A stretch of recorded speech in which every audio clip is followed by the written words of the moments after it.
Okay, so, all right. So our final group of presenters are Kelly Buffy and Aaron Finbow with Storypod. This is a really good one. The ones missing, you're going to miss out. This is a really good one. You'll see. Followed by Sophie Mackey talking about immigrant landscapes.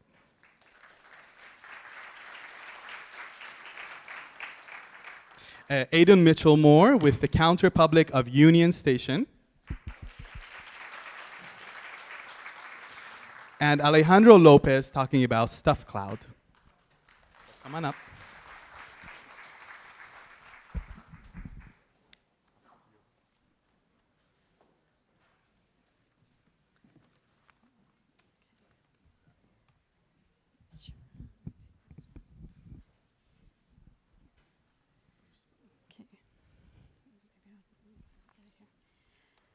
So we wanted to say thank you to the OAA and TSA for the invitation tonight.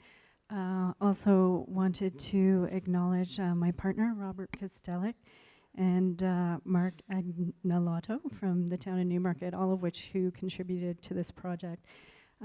So to get started, Storypod is a community, first slide. Storypod is a community-supported net zero lending library in downtown Newmarket, and the idea began as a public-private partnership between the town of Newmarket and a local business named Hollis Wealth, a financial firm. And the intent was to build a book exchange that would foster values of sharing, civic engagement, and inclusiveness.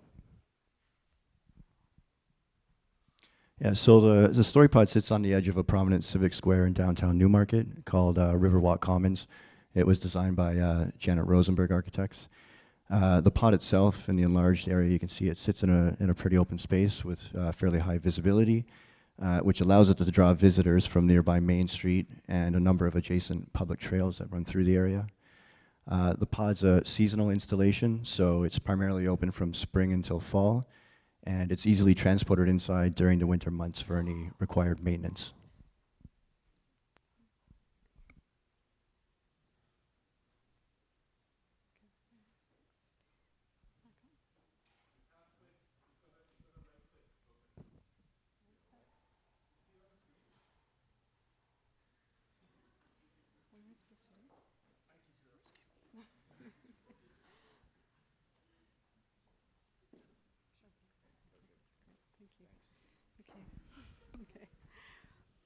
So we donated our time to the ideation and the design process. We provided the construction drawings as well as construction oversight for this mini library, which presented a creative challenge for our team to provide something that would be innovative, eco-efficient, engage a community, and also provide promote literacy and provide a better well-being for the public realm.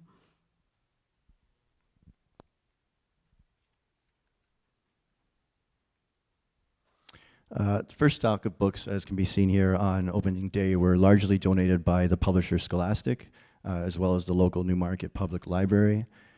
Primarily since then, most all new books that have come into the pod have come through direct exchange with the community, from people who visit it on a daily basis, taking a book and leaving a book.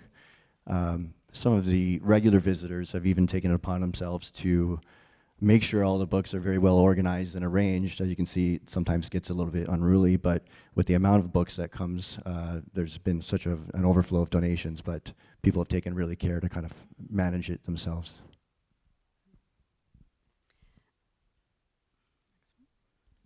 So Storypod is a grassroots endeavor, but it's really taken on a life of its own internationally. We've had requests from all corners of the globe to ask how to integrate a Storypod into their own local communities. The popularity of it, even in the day or the age that we're living in, of this technological pervasiveness, is really, I think, indicative of its social relevance. And it's one that seems to transcend boundaries, and it empowers public well-being. The pod was designed on a really compact 8-foot by 8-foot footprint. It's 10 feet in height. So the main challenge that we had of making it accessible to the community was really resolved by having 2 full walls of the pod pivot open on custom fabricated hinges, revealing several levels of built-in seating on both of the doors as well as inside the pod itself. So essentially what that does is it expands the space of the pod outward into the public space, allowing it to accommodate not only individuals but much larger reading groups that often gather at the pod. So the pod was built and is maintained by Newmarket's Public Work Department, and the program requirements for the project require that it be compact, transportable, energy efficient, easy to build, and economical. It was constructed largely of timber, clad in marine gray plywood, both inside and out.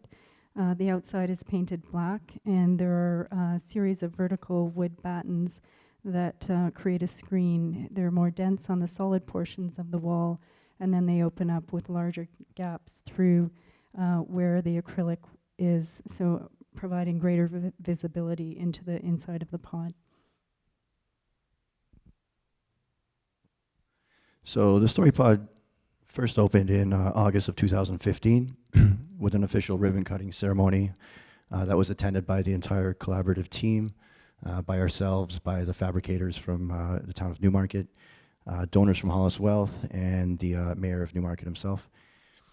It was an immediate success with the community. Visitors were posting images and stories on social media, and basically most all of the original stock of books that were originally brought to the pod were gone within the first few days. So shortly after its opening, a partnership was forged between Canada and South Korea to construct a second Storypod. And we established a friendship agreement between the town of Newmarket and Gumi City in South Korea in recognition of their collaboration and their shared dedication to the promotion of art, culture, and literacy. Just to wrap things up, we think the pod has become a really wonderful example of the value of public-private partnerships and the tremendous impact that a very modest concept and a small element of infrastructure can have on a more urban and civic scale. We continue to be delighted by the life that it's taken on over the years, and we're really honored to have been a part of the project.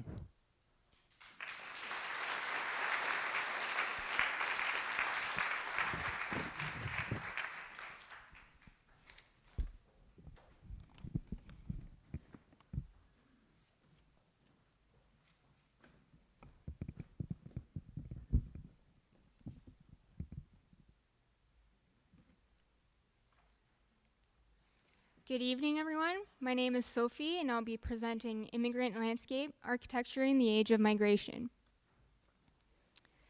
So, as we all know, North American cities are being transformed both architecturally and culturally by migration. This brings to the surface policies that promote racist attitudes, discrimination, and assimilation within the host city. The problem with architecture of modern cities is that it remains unchallenged, despite their changing multicultural makeup. Now more than ever, architects and designers are faced with the problem of designing for diverse communities. What if instead of resorting to spatial homogenization, we started with the premise of cultural diversity in architecture as a crucial part to humanity?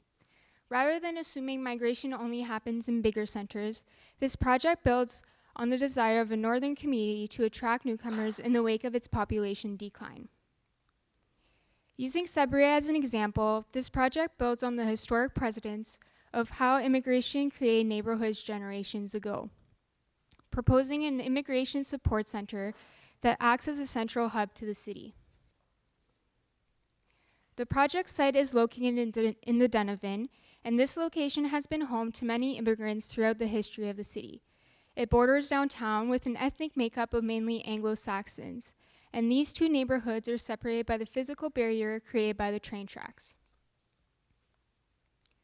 Furthermore, it is adjacent to the Friendship Center, which could potentially broaden the integration of newcomers, not only to the city, but to the First Nation population in the area. It is also at proximity to local banks, government buildings, pharmacies, and grocery stores, which would facilitate referrals and/or daily needs.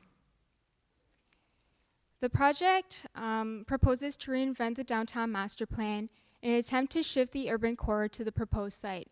It establishes the new building as a place for cultural diversity instead of an office complex proposed in the current downtown master plan.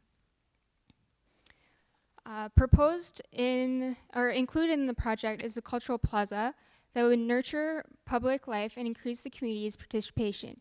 It is a place where different cultural origins come together in a supportive architectural context of mutual enjoyment. The atmosphere created by the Immigration Support Center is intended to foster social integration and nurture collective belonging with the wider community of Sudbury.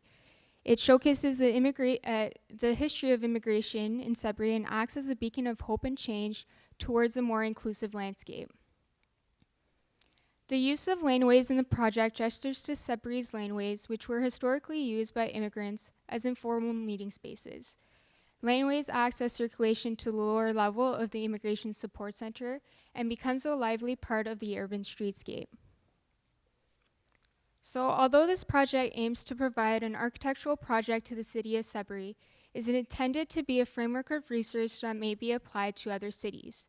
The final design is by no means the solution, however, it's intended to start a conversation. Perhaps if architects and designers begin to use this framework, they would create a new architectural typology for inclusivity.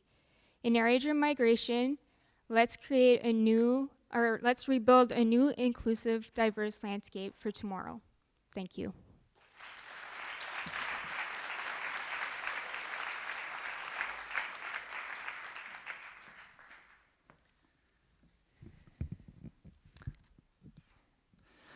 Hi, everyone. Full disclaimer, I wrote the exec yesterday, so I'm a bit blurred. Thank you. I don't know if we should be celebrating quite yet, but so here we go. Thanks to the OAA and the TSA for hosting this event.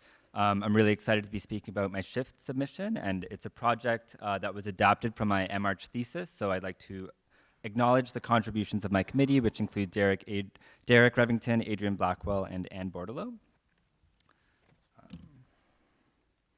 So the project began as an investigation of Toronto's infrastructure of public space, and early on I arrived at the site of Union Station, not just because it has this amazing celebrated ticket lobby within it, or it's a keystone of Canada's infrastructural network, but also because it's currently undergoing a massive revitalization, which I'm sure most people have heard of by now, for good or bad reasons. While the current revitalization involved infrastructural upgrades and increased commuter capacity, these improvements have been largely privately financed. Most importantly, the operation of Union Station's new and existing public spaces have been privatized through a head lease agreement, which threatens the historic role of the station as a democratic public space.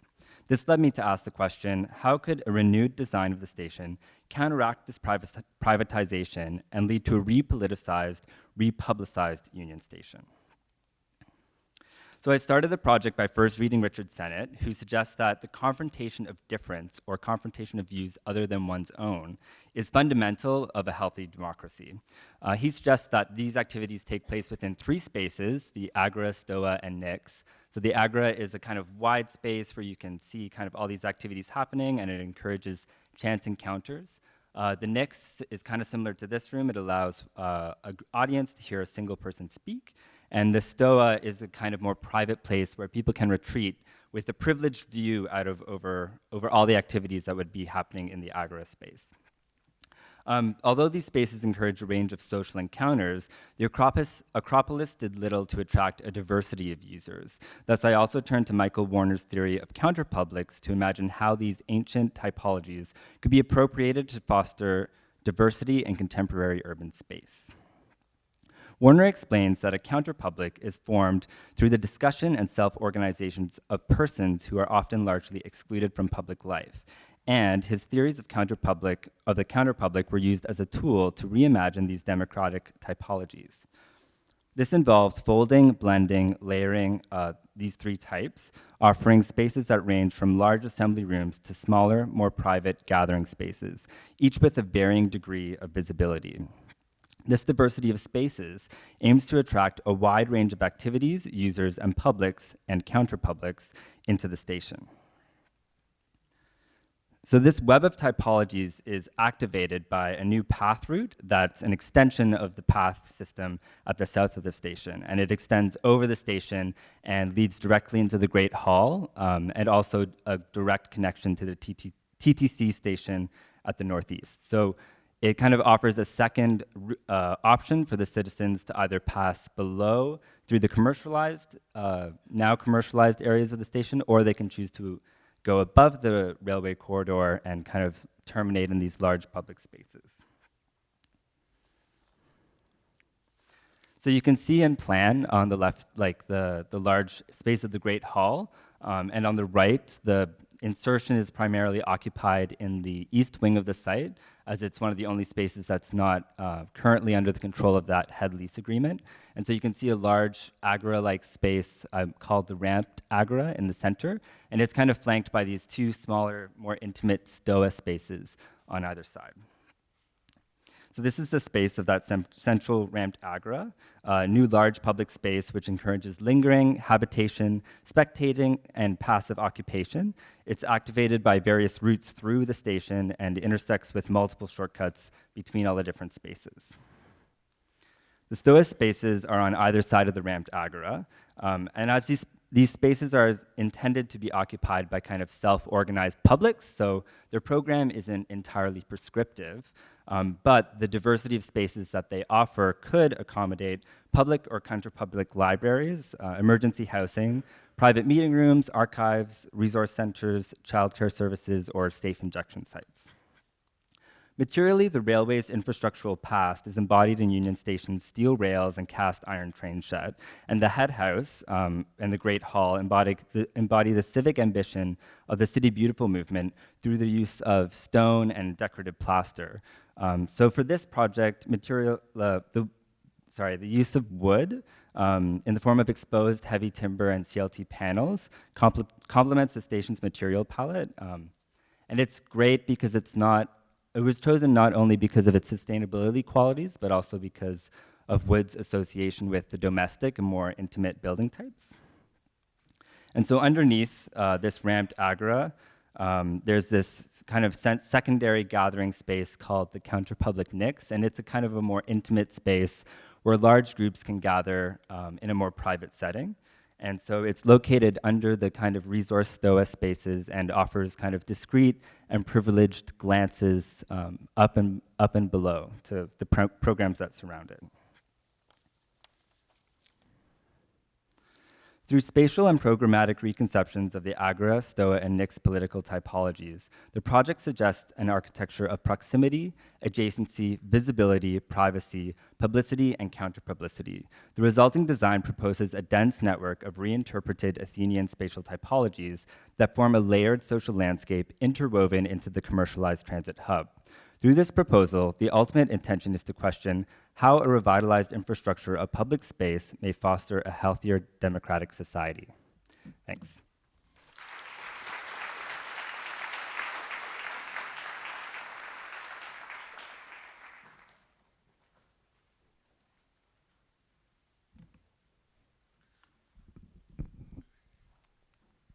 Hi, everyone. Thanks for sticking around till the end. And my name is Alejandro Lopez. I'm an educator and architect based out of Hamilton and Toronto. And I'm here to present StuffCloud, which is a project that started in the context of my Masters of Architecture thesis just down the street at the University of Toronto, and also based on my work there also at the Knowledge Media Design Institute. And this is a question that the project asks. Can the way we consume and dispose things in cities, be radically improved? And why is that question important? Well, we have a very sophisticated supply chain for, oh, is this playing? Sorry, my finger. So we have this sophisticated supply chain. You can search for things online and 24 hours later, they're at your doorstep. So I want to look at the removal chain. What if we could be just as sophisticated about the way we use our things and eventually share them with others, recycle them, etc. So we can start to look at questioning the prevalent consumer pattern. One person buys a drill, puts it in their apartment, eventually gets rid of it, and move towards a networked user-owner pattern. Who needs to own a drill anyway? You could share it with 3 different neighbors. And we can start to imagine a smart infrastructure that allows us to do this more easily.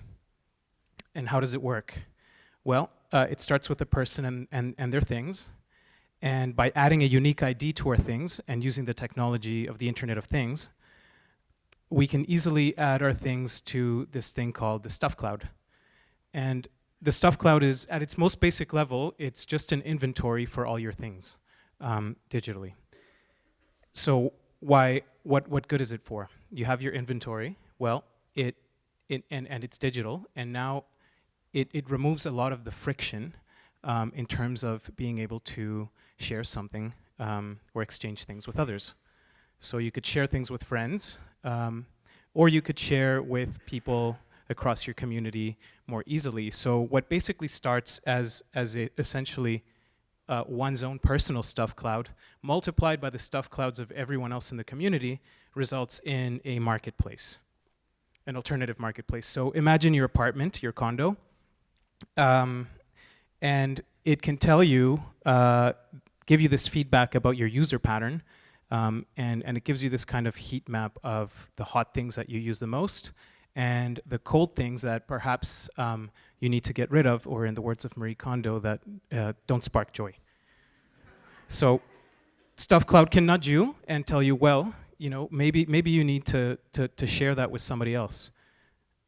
And so this is how I imagine the renewable life cycle of an object through this speculative project. As it works its way through and is shared with in various scenarios with various people at various scales across a city, we also need to provide a kind of physical infrastructure to allow people to share these things more easily in real space, in public space. And this is one example of that. It could come in the form of these pods where neighbors can share things in a local vicinity at different points of time throughout the day. And at a larger scale, you can share larger objects. And what results is a kind of bottom-up infrastructure that is the result of what I would say it would be authentic as opposed to manufactured demand for things and objects. And what I want to argue with this project is that it's this kind of bottom-up design of smart infrastructures that can be, I think, instrumental in terms of addressing some of the challenges, infrastructural and environmental challenges that we face today. And I just want to leave you with this idea that by participating in the design of the smart city, architects can also play a critical role in terms of creating a more inclusive and sustainable future. Thank you.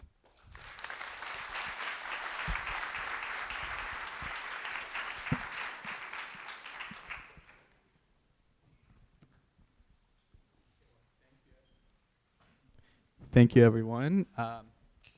These were all very interesting concepts. So I want to ask the audience right now to pretend I did not mistakenly read this question in the last round. So your project deals with facets of public space. How can the built environment support the creation of truly public space and support the communities who rely on them? Sure. I think my answer would be that don't underestimate the value of having empathy for your client. And in some cases that you might not know who that client is, or it might not be the person who's paying you for it. But at least for my experience with my thesis, which had absolutely no user engagement, it had to stop somewhere. But given that restriction that I put on myself, I still found the opportunity, or I enjoyed the opportunities I got to learn as much about various user groups as I could. So kind of seeking out user groups and then trying to learn trying to learn something about architecture from them, I think is a really powerful tool that I think ultimately will only kind of benefit our built environment. Absolutely. So architecture as a tool for empathy. Interesting.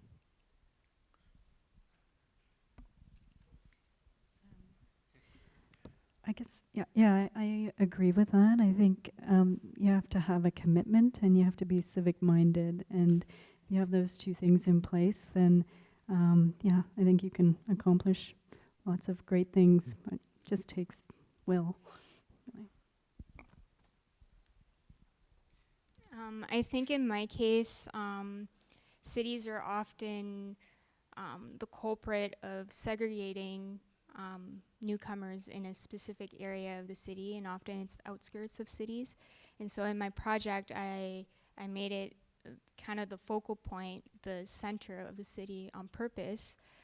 So you get to learn from one another. And in Toronto, it's not so much a problem because there's so many ethnic enclaves of different ethnicities, but in smaller northern communities, they struggle a lot because they can't find that welcoming kind of aspects to the city, and they find it difficult. And so I did that on purpose to kind of make it more of a community thing, and so you learn from one another. Absolutely. And I don't know if anybody's been in Sudbury recently, but I just went there last week for the first time ever and saw the beautiful MacEwan School for Architecture. And it was I as an architect, I was quite impressed by the way they really were inspired by the context and the integrating, really trying to integrate the cultural landscape. And even the signs, I think, within the school were in 3 languages. There was the English, the French, and Native. And the bathrooms were gender neutral. So it was really interesting, that sensitivity for context. And so I don't know Sudbury very well. It was my first time, but I believe it was in downtown Sudbury, which is the center of Sudbury. Okay, it's right beside your project. Yeah, Okay. it's right beside the project, and it's there to collaborate with the architecture school as well. Yeah. Can I take a crack at this one? Absolutely. So what is this notion of true public space or real public space? Well, Is it physical or virtual or? Well, I think we need to look at what public space actually is in this day and age, and particularly in this city, and in all of the context. And so we saw one project, Aiden's project, where we have we're referencing kind of these the ideas of public space from antiquity, and we don't have very many spaces like that in Toronto. Maybe this building has some references to that in the way that it functions sectionally, but most of the public space in Toronto happens in, I think, the space where you have to pay in shopping malls, in cafes, in storefronts that are 16 feet wide. And so with the project, I was looking more at the idea of the public space as the space of exchanging of, the space of commerce, really. And expanding that to other more informal forms of exchanging things, and looking at the ways that I think in Sophie's project, I really, how does an immigrant population adapt their space, anticipate these things, and create their own public spaces. I can imagine many of the projects, existing beside each other and addressing this in a Collective way. Yeah, there's absolutely. in a lateral way. Yeah. Thank you. And so in many ways, I think this is a good, especially good transition into this question, which is, in many ways, your project is tied to a specific location. So whether it is a city or a consumer context. So how could your idea be replicable in other contexts, and how could you adapt your work for other types of environments? Well, if I can take this one Of first. course, you can start. So with mine, it starts with the user. It's very user-centric. How do people actually exchange things in that space? I had the opportunity to present this project in Rio de Janeiro, and people liked the idea, but they just didn't think that it would work in their context, where it is a society that is far more there's far more wealth disparity than in ours. Issues of safety and trust in the public. So we you'd have to start from scratch and really look at the way that people self-organize, for instance, are already self-organizing, for instance, in the favelas to create these kind of informal markets and informal transit systems within one neighborhood, and maybe piggyback off of that and provide something like that. But for the StuffCloud, I could almost imagine these lockers existing within any of the other, or beside any of the other projects that were presented here beside me.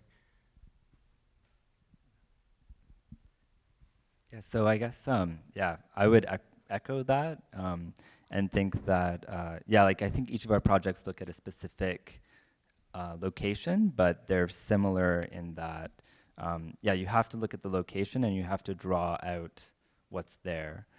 So really engaging in the users of that space, like the specific community that you're working with, I think is a good lesson or a good ideal. Yeah, I think the concept is something that is transportable. Maybe sometimes the actual physical model or building it has to be very contextual and site specific. We've had requests from Africa, France, you name it, to build a Storypod, and the one in Korea was actually built differently than what we constructed here. And yeah, maybe Aaron can elaborate on that. Yeah, I think something that's been most interesting to us and what's happened over the last few years with people around the world contacting us, how do we get our hands on a pod and how do we get one of these, and kind of grasping with the model of fabricating them here and then shipping them abroad. How does that work? Will it work?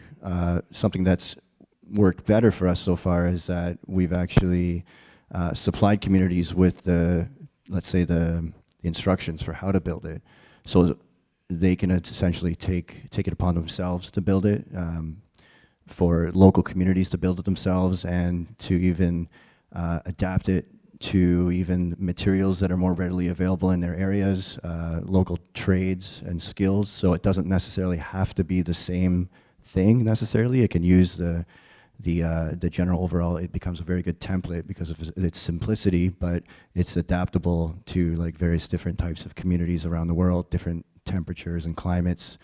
I think that's something interesting to us, and seeing where it can go from here.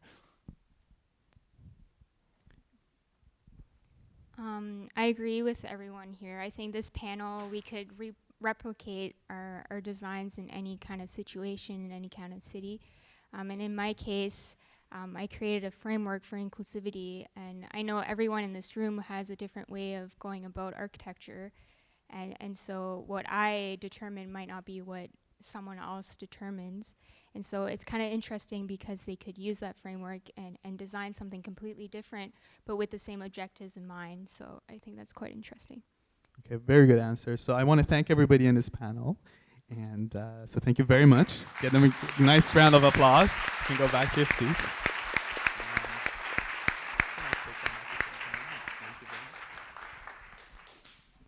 Okay. Okay, so I hope you have enjoyed. I hope you have enjoyed tonight's presentations. Of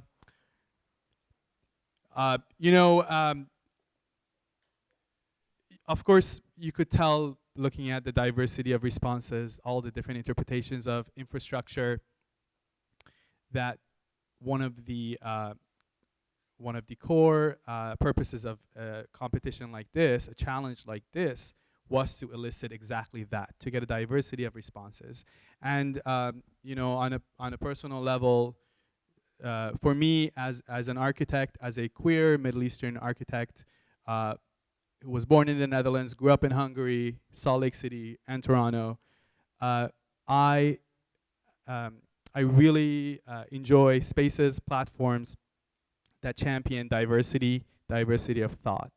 And I hope that what you saw tonight was an example of that. So just give everybody a round of applause. It's hard to go up and present like that.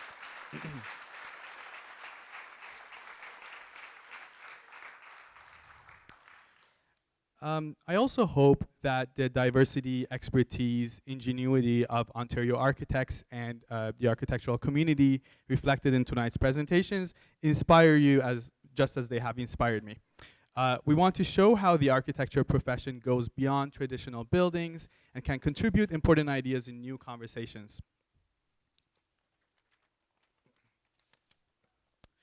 So I invite you all to stay and keep the conversation going. There's also an opportunity to talk about more about SHIFT. You may have noticed that some of our presenters are all wearing these SHIFT pins. They look like squares. So please continue the conversation we started this evening. If you have questions, want to share your own perspective on these ideas, please do so. Positive change relies on everyone's involvement. I don't know if you can see my shirt from all the way back there, but it says change is good.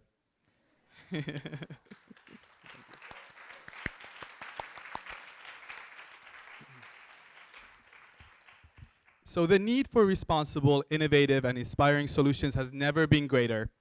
Ideally suited to propose creative solutions, the architecture profession can be a force that acts as a catalyst for positive social change. Our built environment can have impacts on physical and social infrastructure, promoting social equity, reducing isolation, or embodying social justice. So next year's OAA Design Excellent Awards, an annual conference, will be held in Toronto at Exhibition Place. You definitely don't want to miss this event, appropriately called Shifting Paradigms. That's the name. Our conference social events and educational sessions are open to everyone. Registration begins in March. I hope to see you there. Thank you and have a wonderful night.